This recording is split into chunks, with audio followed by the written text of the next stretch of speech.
Hi everyone, welcome to this week's Facebook Live topic where we talk about the caffeine highs and alcohol lows that can really set your week up to go catawampus.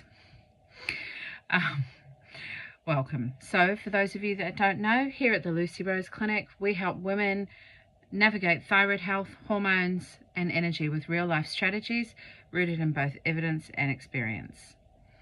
Today we're talking about something that pops up in nearly every consultation that we have: caffeine versus alcohol. What do these daily drinks really do to our energy, to our hormones, and what does that mean for our thyroid?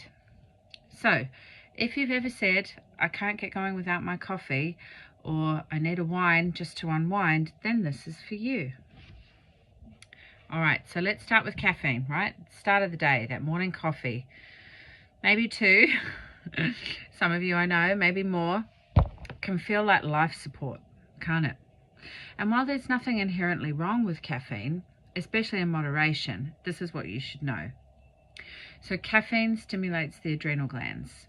This can be fine in small amounts, but when your adrenal system is already fatigued, as is often the case with thyroid or hormonal issues, it can really push your system into overdrive, which is exactly what we don't want.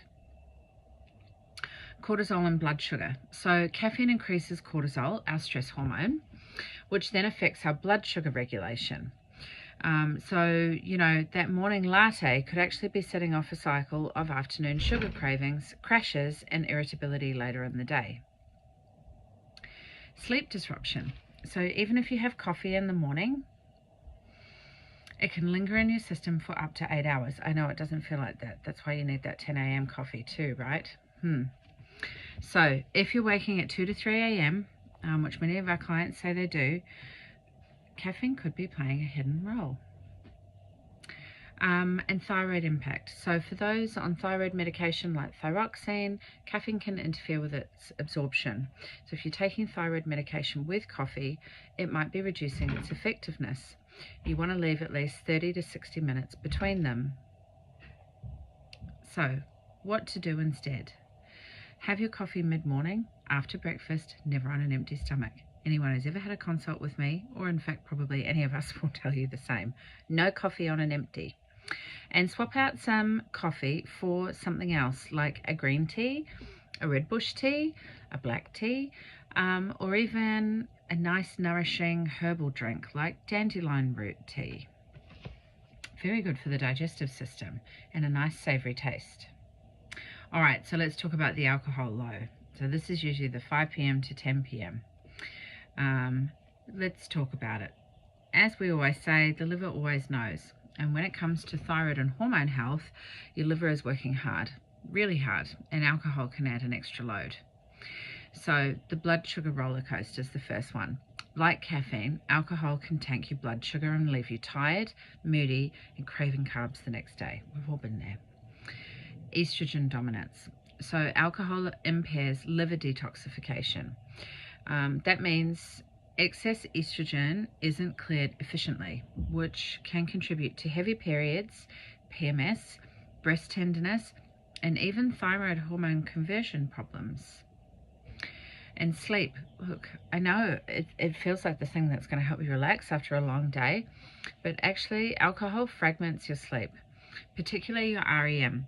So, if you're waking feeling unrefreshed, and then throw some alcohol in on top of that, you're going to really be feeling it in the morning. And gut health.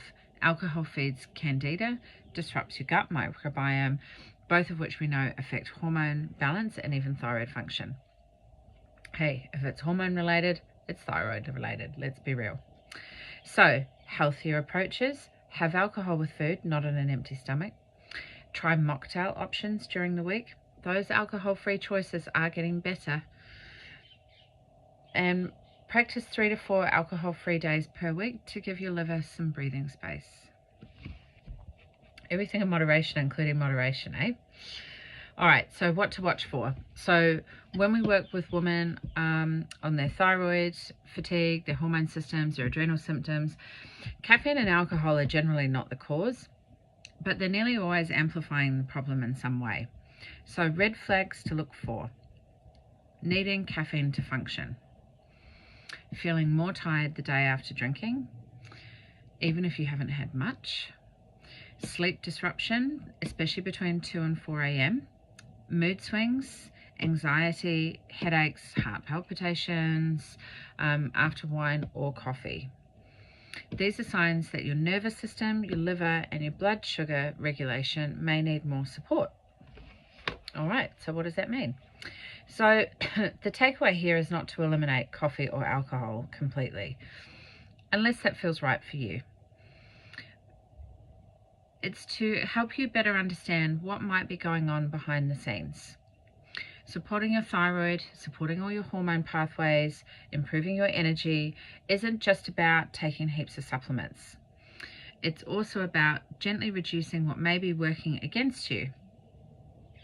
So, if you found this helpful, make sure you're following us here for weekly support and real talk about thyroid health and general well-being. If you'd like more personalized support, do feel free to use the QR code at the top here. Actually, it might be at the bottom. I need to check.